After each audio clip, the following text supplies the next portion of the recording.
Ration গ্রাহকদের জন্য আজকের এই ভিডিওটি অত্যন্ত গুরুত্বপূর্ণ, কারণ এবার থেকে ডিজিটাল কারেন্সিতে হবে লেনদেন। ফ্রি রেশন কি বন্ধ হয়ে গেল? এই নিয়ে নতুন কি আপডেট রয়েছে আজকের এই ভিডিওতে জানিয়ে দেব। তবে আপনি যদি এই চ্যানেলটিতে নতুন হয়ে থাকেন তাহলে অবশ্যই এই চ্যানেলটি সাবস্ক্রাইব করবেন। তো চলুন ভিডিওটি শুরু করি।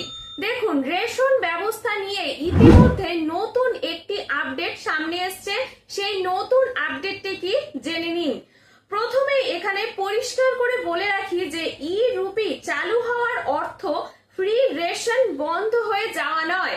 এখানে বলেছে যে সরকারের উদ্দেশ্যই হলো যে খাদ্যে ভর্তুকি আরো স্বচ্ছ এবং ডিজিটাল ভাবে উপভোক্তাদের কাছে পৌঁছে দেওয়া।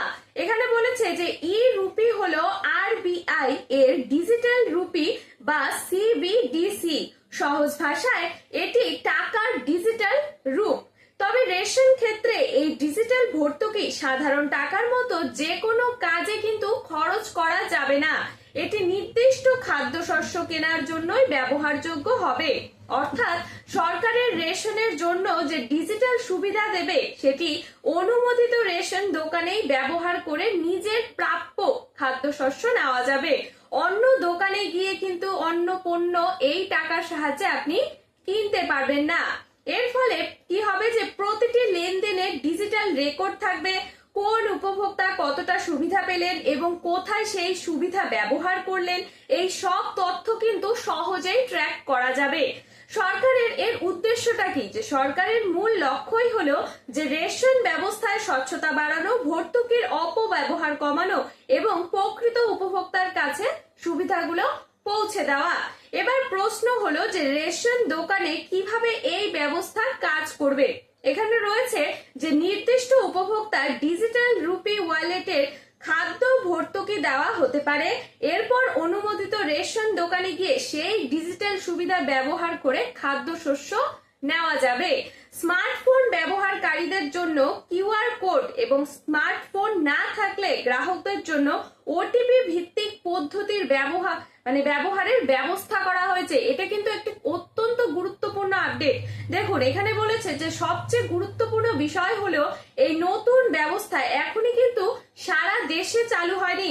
অর্থাৎ এখনই দেশের প্রত্যেক রেশন গ্রাহকদের যে ই রুপির মাধ্যমে রেশন নিতে হবে এমন কিন্তু কোনো সার্বিক নিয়ম এখনো দেওয়া হয়নি।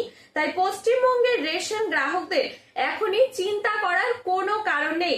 পশ্চিমবঙ্গে এই ব্যবস্থা চালু হলে কিভাবে ডিজিটাল রুপি ব্যবহার করতে হবে, কোন অ্যাপ বা ওয়ালেট লাগবে এবং রেশন দোকানে কিভাবে এই লেনদেন করতে হবে, এই সব কিছু আবার পরবর্তী একটি ভিডিওতে আমি জানিয়ে দেব।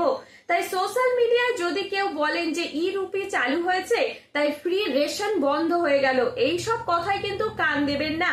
তাহলে আসল বিষয় হলো যে রেশন সুবিধা বন্ধ করা নয়, বরং খাদ্য ভর্তুকি দেওয়ার পদ্ধতিকে আরো ডিজিটাল এবং স্বচ্ছ করা।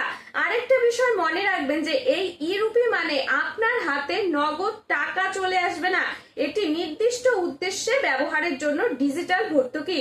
তাই আজকের এই আপডেটটি আপনারা বুঝতেই পারলেন যে রেশন নিয়ে নতুন কি আপডেট রয়েছে। এরকম আরো যদি সরকারি গুরুত্বপূর্ণ আপডেট পেতে চান তাহলে অবশ্যই এই চ্যানেলটি সাবস্ক্রাইব করবেন আর ভিডিওটি ভালো লাগলে লাইক, কমেন্ট, শেয়ার করবেন। ধন্যবাদ, ভালো থাকবেন, সুস্থ থাকবেন। দেখা হবে পরবর্তী গুরুত্বপূর্ণ আপডেটে।